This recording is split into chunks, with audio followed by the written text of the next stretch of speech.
Hello दोस्तों, अनोखे रिश्ते में आपका स्वागत है। आज के एपिसोड की शुरुआत होती है नवनीत मलिक एंड खुशी दुबे के झगड़े से।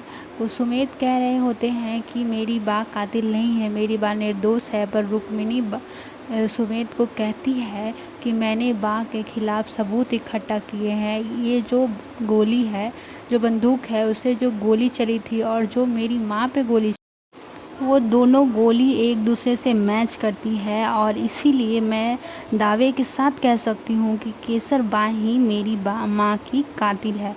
तो सुमेध फिर भी मानने के लिए तैयार नहीं होते हैं, बोलते हैं कि मैं इन रिपोर्ट पे विश्वास नहीं करता, मेरी बा कातिल नहीं है। उधर केसर बा सुमेध को बुलाती है विजय की पुण्यतिथि के की पूजा करने के लिए। सुमेध भागे भागे जाते हैं तो केसरबा कहती है कि जब बचपन में तुमने अपने पिता को अग्नि देने के लिए कहा था तो मैंने तुम्हें ये हक नहीं दिया था, इसीलिए आज मैं चाहती हूँ कि तुम विजय की पुण्यतिथि में उसकी पुण्यतिथि की पूजा तुम करो।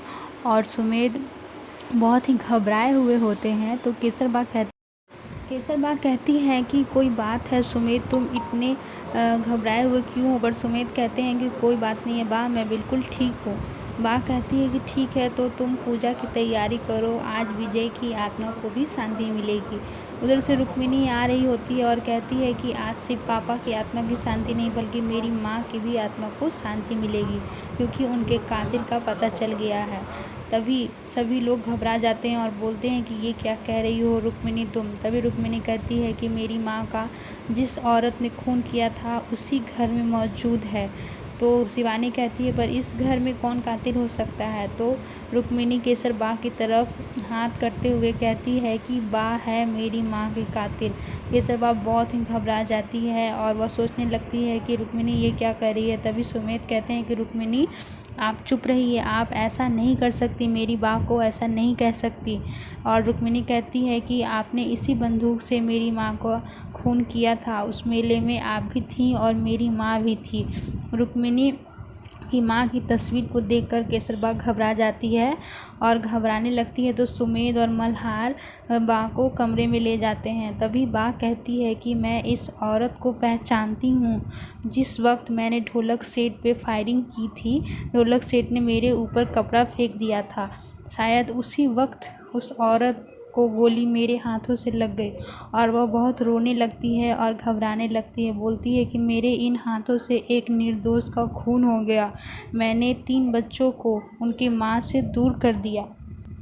और इतना कहकर केसर बा रोने लगती है और कहती है कि मैं एक कातिल हूँ, मुझसे इतना बड़ा पाप कैसे हो गया। तभी सुमेध और मल्हार बा को पानी पिलाते हैं और समझाते हुए कहते हैं कि बा आप बिल्कुल निर्दोष हैं, आपने कुछ भी जानबूझकर नहीं किया है, आप किसी का बुरा नहीं कर सकती हैं। तभी केसर बा कहती हैं कि मैंने जानबूझकर रुक्मिणी की माँ को नहीं मारा है, मुझसे अनजाने में गलती से रुक्मिणी की माँ को गोली लग गई है, मैं ये क्या करूँ, मुझसे ये क्या हो गया, इतना बड़ा पाप मुझसे कैसे हो गया। उधर दूसरी तरफ रुक्मिणी अपने घर वालों को फ़ोन कर रही होती है और अपने भाई से कहती है कि भैला मुझे माँ के कातिल का पता चल गया है और मैं कल उसे जेल की सलाखों के पीछे रख कर के रहूँगी, चाहे मुझे कुछ भी करना क्यों न पड़े, मैं अपने वादों से पीछे नहीं हटूँगी। इसी के साथ हमारा आज का एपिसोड ख़त्म हो जाता है। अपकमिंग प्रोमो में दिखाया गया है कि रुक्मिणी सुमेध से कह रही होती है कि मैं बा को सज़ा दिला कर रहूँगी। तभी सुमेध रुक्मिणी से कहते हैं कि मेरे होते हुए बा को कोई भी सज़ा नहीं दिला सकता है। और रात को सुमेध उस बंदूक को कहीं दूसरी जगह छिपा देते हैं। तभी रुक्मिणी सुमेध से कहती है कि सुमेध आप यह ठीक नहीं कर रहे हैं, आप कानून के साथ खिलवाड़ नहीं कर सकते हैं, बा कातिल हैं, उन्हें सज़ा होकर रहेगी। तभी उधर से केसर बा कहती है कि मैं अपना जुर्म कबूल करती हूँ रुक्मिणी, तुम मुझे कल सुबह सज़ा दिलवा देना। और कल सुबह रुक्मिणी जब केसर बा को सज़ा दिलाने के लिए लेकर जा रही होती है तभी उधर से एक गुंडा आता है जो नकाब में होता है और फायरिंग कर देता है।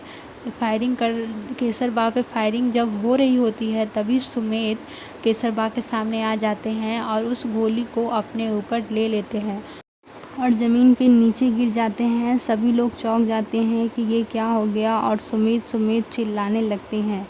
प्रोमो ख़त्म हो जाता है।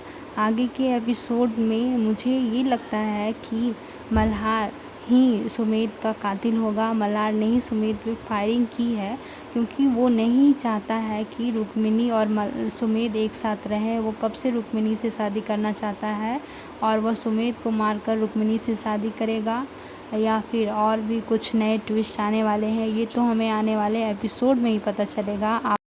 आपको क्या लगता है, क्या सुमेध का वाकई में खून हो जाएगा? क्या वह इस सोच से बाहर हो जाएंगे? ये सब जानने के लिए हम आगे की अपडेट आपको देते रहेंगे। हमारी अपडेट आपको कैसी लगती है हमें कमेंट करें एंड हमारे वीडियो को लाइक एंड चैनल को सब्सक्राइब करें। Thank you.